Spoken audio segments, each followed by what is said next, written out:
everybody, welcome to this new video, a review of the Afterverse series by Kyle Robert Schultz. Now, these books by Kyle Robert Schultz solve a problem that I have found a lot when reading, and that problem is that reading can be tiring. Sometimes I just want to, enjoy a story without having to put very much thought into, what I'm doing, without having to look up words or having to read a sentence twice, stuff like that. Sometimes my brain is just tired, and then I can't watch a movie because it might be late at night, and then I will never be able to sleep. So then, what am I supposed to do? Well, like I said, books like The Afterverse by Kyle Robert Schultz, are quite a good solution. These books don't take themselves too seriously. They don't use long words unless they're trying to be funny. Their world building doesn't require me to picture a whole ecosystem in my head, and characters are just ridiculously funny and stupid. What the Afterverse books lack in difficulty, they make up for in quantity. As of right now, and it is now September, there are 5 series, all in the same world and story, which makes up a total of 18 short stories and 7 books. But like I said, they all read away easily. All the stories don't really follow the same people, so I'll just give a quick description of the main series around which all other books and stories revolve. And that is Beaumont and Beasley. Every different series in the universe can be read and understood separately, so you don't have to read them all.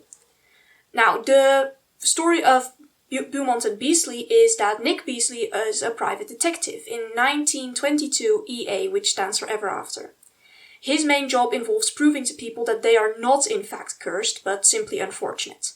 Magic is not something he believes in, and fairy tales are, according to him, a thing for the uneducated masses. However, then the Earl of Whitlock enlists his help solving a mystery, and then Nick and his brother Crispin are pushed nose first into the actual truth behind the city's modern exterior. Now, as you may already have noticed, what I loved about the books was first of all the humor.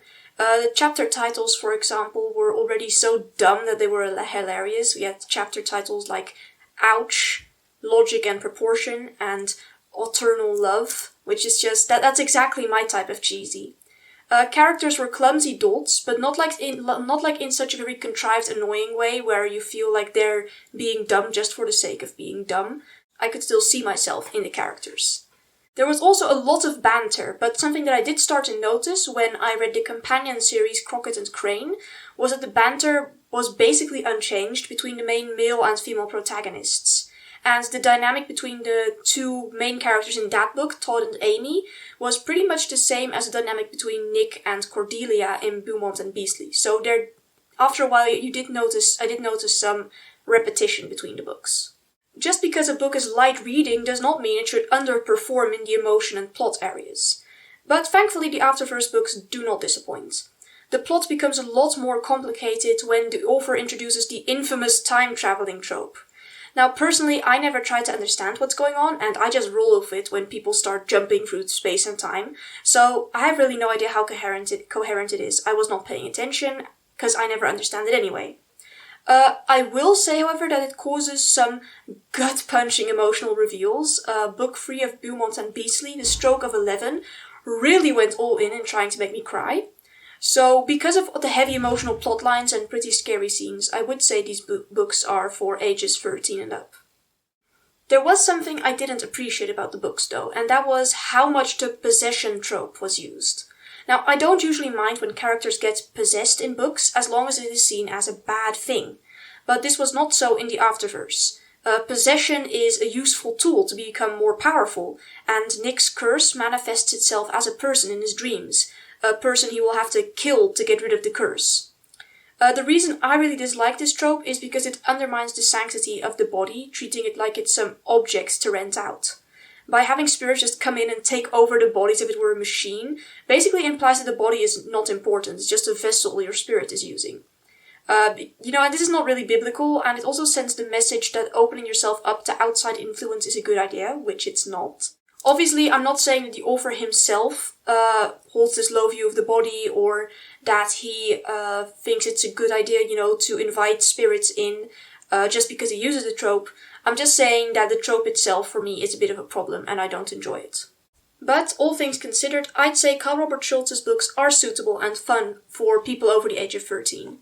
Like I said, there are some parts that I didn't like as much, but the humor and emotional stakes are great, largely due to the amazing protagonists.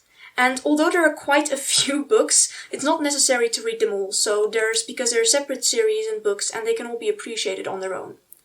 Not only that, but the books are very easy reads, so it won't take you a long time to get through them. I'd say they're the perfect lazy read for when you don't have the energy for something intellectual. But the humor and emotional stakes are amazing, largely due to the amazing protagonists. That is bad script. Can't believe I sensed that in. Ugh. Okay. What the Afterverse books lack in difficulty, they make up for in quantity.